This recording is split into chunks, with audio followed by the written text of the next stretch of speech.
Recently, I was at a speaking engagement and a young lady came up to me after my presentation and asked if I would elaborate on the subject of recovery. And I wanted to share our conversation with you.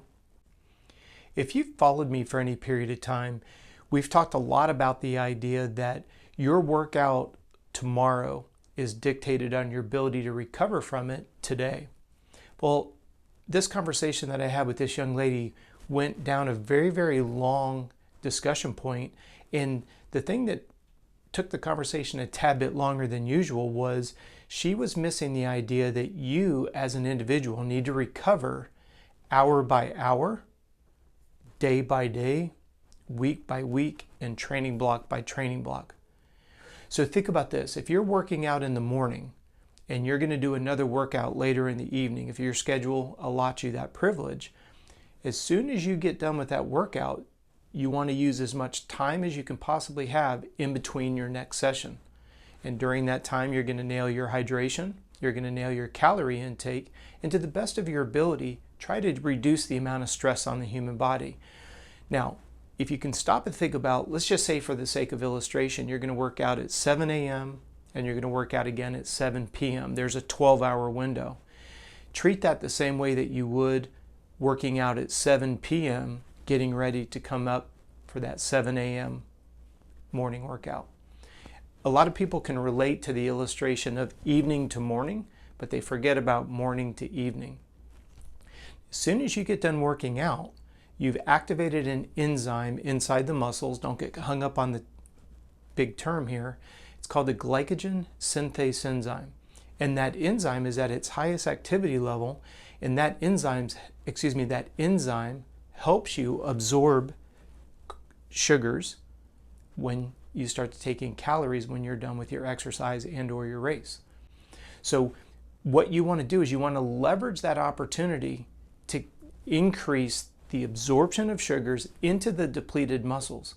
If you're using something like energy fuel that has electrolytes, sugar, and water, a lot of people forget that electrolytes help you absorb the water.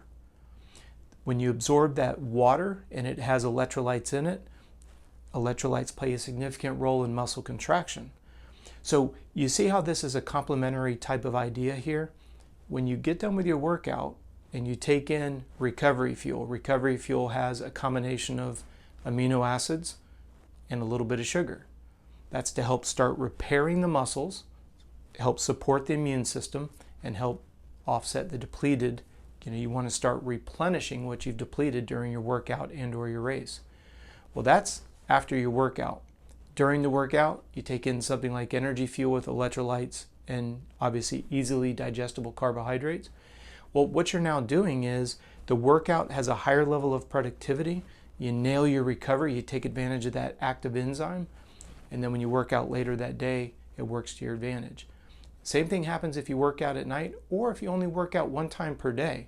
What I was going to say at night is working out, you're starting the recovery process so that tomorrow, let's just say you're working out every evening, you want to make sure that the next time you get ready to exercise and or race, your performance is literally a representation of your capabilities.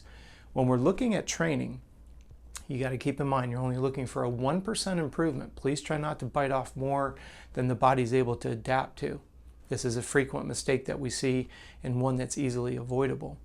So I appreciate your patience here in this conversation today. I thought this conversation was very, very interesting because speaking with her just for a period of time that we did, it's not just about recovering day to day. It's hour to hour, as much as it is day to day, as well as it is training week to training week, as it is to training block to training block.